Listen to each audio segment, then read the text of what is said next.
Bien, alors voilà, donc j'ai fait un petit rotor. Donc là, il y a des pales. En périphérie, il y a des pales qui ont une forme spéciale et qui doivent être aspirantes. C'est-à-dire que le flux passe par devant et est aspiré par une fente ici, éjectée en périphérie. Là, j'ai fait une pale mobile, qui est donc une pale centrale, qui pour l'instant, elle est mobile dans son déplacement, mais elle n'est pas mobile en rotation. Donc c'est un premier test, hein, parce que je ne sais pas du tout où je vais avec ça, donc on y va doucement. Donc voilà, on met en rotation.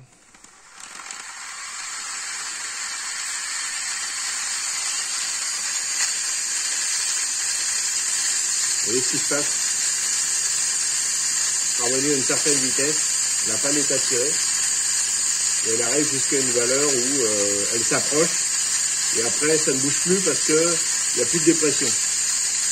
Donc là il y a une dépression qui se produit entre les pales en rotation et la pale fixe.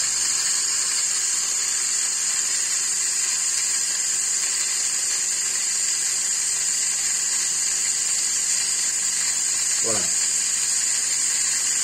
Donc il n'y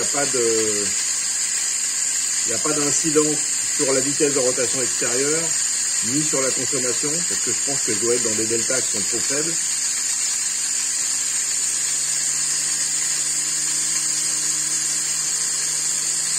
Vous voyez, là, plus ça tourne vite, plus le phénomène se montre, et donc plus le mouvement qui accélère.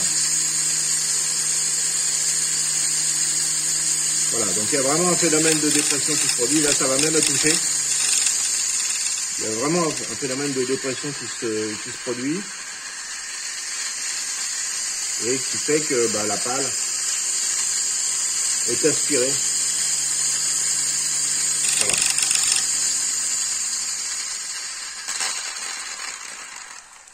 Donc ça, c'est le principe lorsque le flux passe en surface.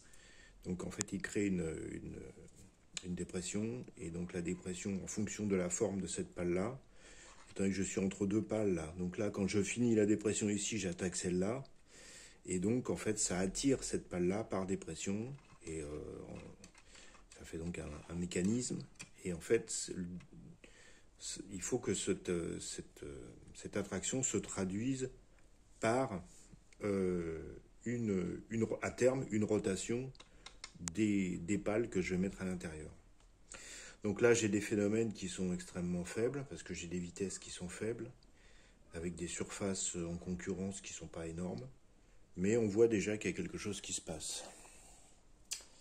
Donc, à moi de continuer, d'essayer d'optimiser.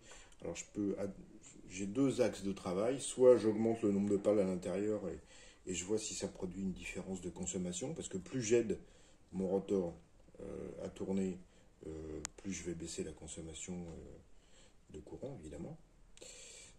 Ça, c'est un premier axe de travail. L'autre axe de travail, c'est étant donné que j'ai un mouvement qui est bien franc ici, je peux changer la forme de mes pales d'aspiration de manière à ce que à plus basse vitesse, j'ai une aspiration qui soit plus marquée encore.